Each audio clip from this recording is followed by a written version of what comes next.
Well, hello, Promise Keepers. I'm Ken Coleman, and I am humbled and very excited to be able to speak with you today.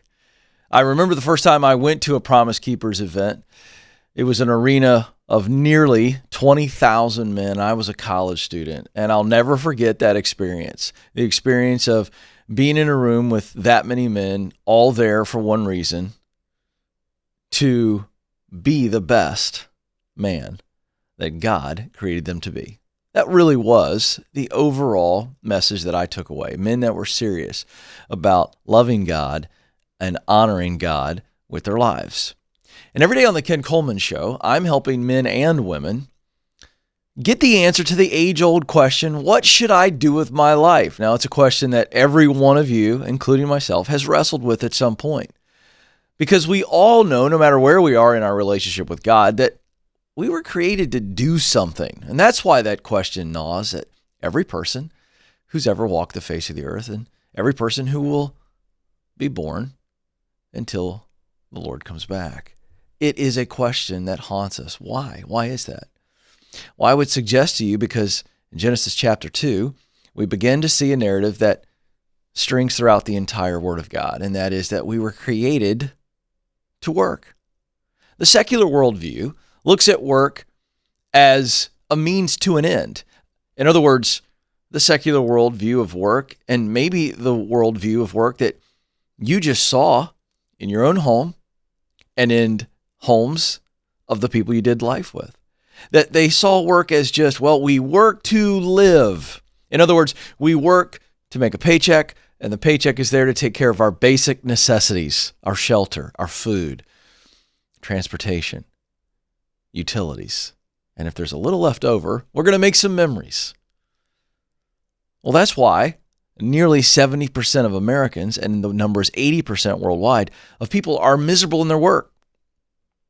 There's no connection to the work. In other words, they're not doing what they were created to do. They haven't found meaning in their work. A recent study found that the overwhelming predictor of men's happiness and well-being was job satisfaction.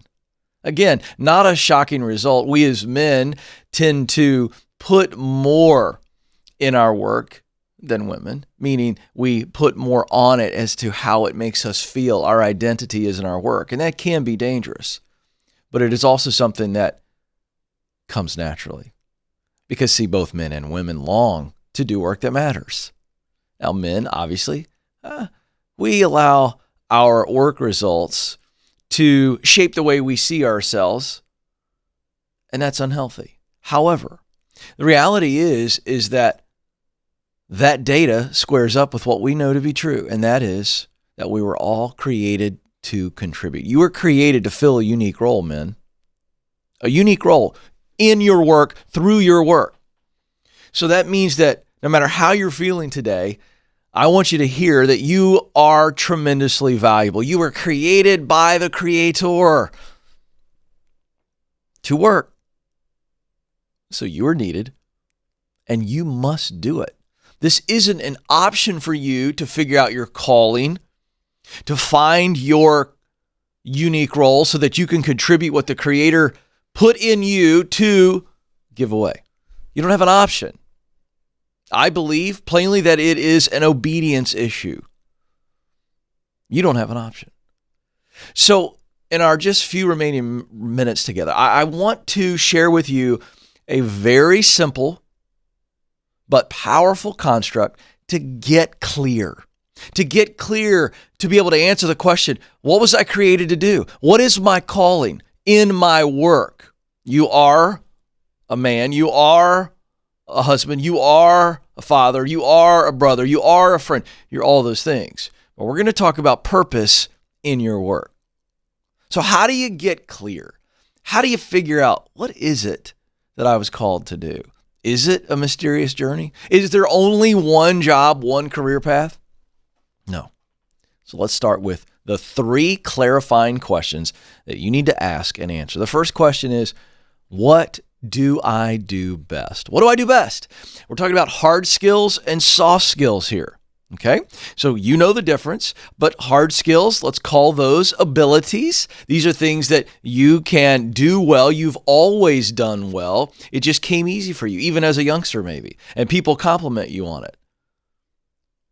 What are those hard skills, those abilities that you can put to use in the marketplace? And then what about the soft skills? I like to refer to these as qualities. So think character traits and personality traits. These are all things that you have. Think of a rough ball of clay that God has put in you. He put in you talent.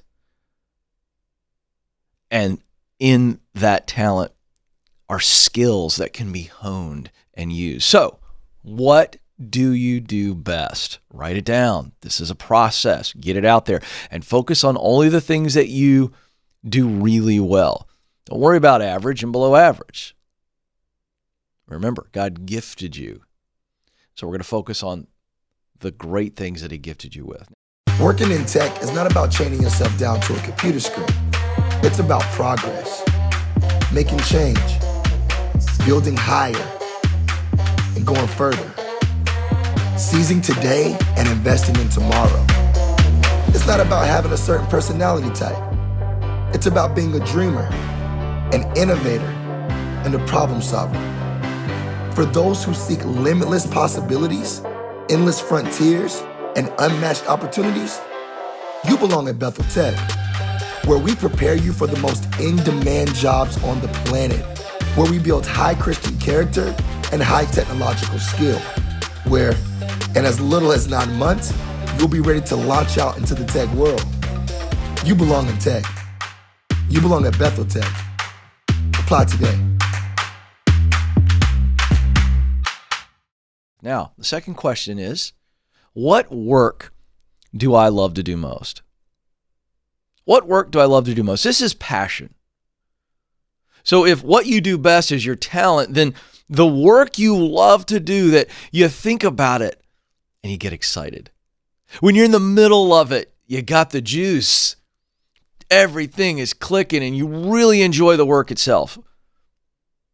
And time seems to disappear. You don't want to quit it. See, that's work. That is passion. And it's defined by high emotion and high devotion. So what work do you love to do? Think specifically, what task, function, or role do you love to fill? Now we're going to come back to that word role in just a moment. Then the third question is, what results of my work matter deeply to me? What are the results that just fire my soul? This is mission. So talent is work that you are really good at. Passion is work that you really love to do. And mission, the results of your work that set your soul on fire. Now we're getting into meaning here, tremendous meaning. So what are the results? And here are the questions that will help you think through the results that matter most to you as you begin to think about how we tie all these together. Answer these questions under mission. What results matter most to me? Who are the people that I most want to help? Who do I want to help? Think of them. Think of the challenge that they have or the want. So need or desire. What are these people longing for? Because when you think of those people who you really want to help, now we're beginning to align your heart with people that you want to help.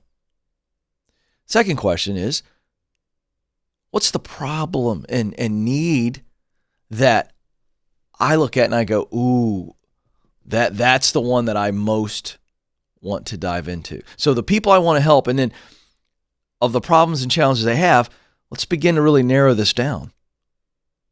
I really get fired up about a problem like this and these type of problems. And that leads to the third question, which is what are the solutions or solution that I really, really love?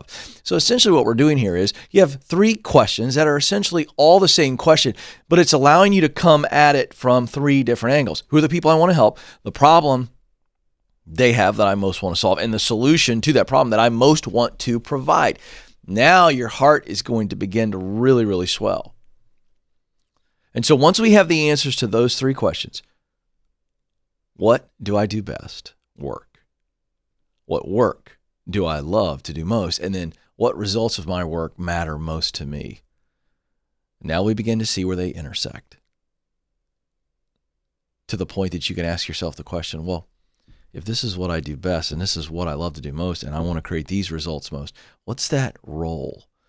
For a fun exercise, try to come up with a one-word descriptor of the role that you fill, because the intersection of those three clarifying questions, talent, passion, mission, is your sweet spot. That's where God created you to be. And in that sweet spot, you can fulfill that role, that unique role. So is it problem solver? Is it leader? Is it caretaker? Is it fixer? Is it analyzer? Is it guide? Is it, what is it? Fill in the blank. You've got to fill in the blank and allow yourself to have the freedom to describe that role.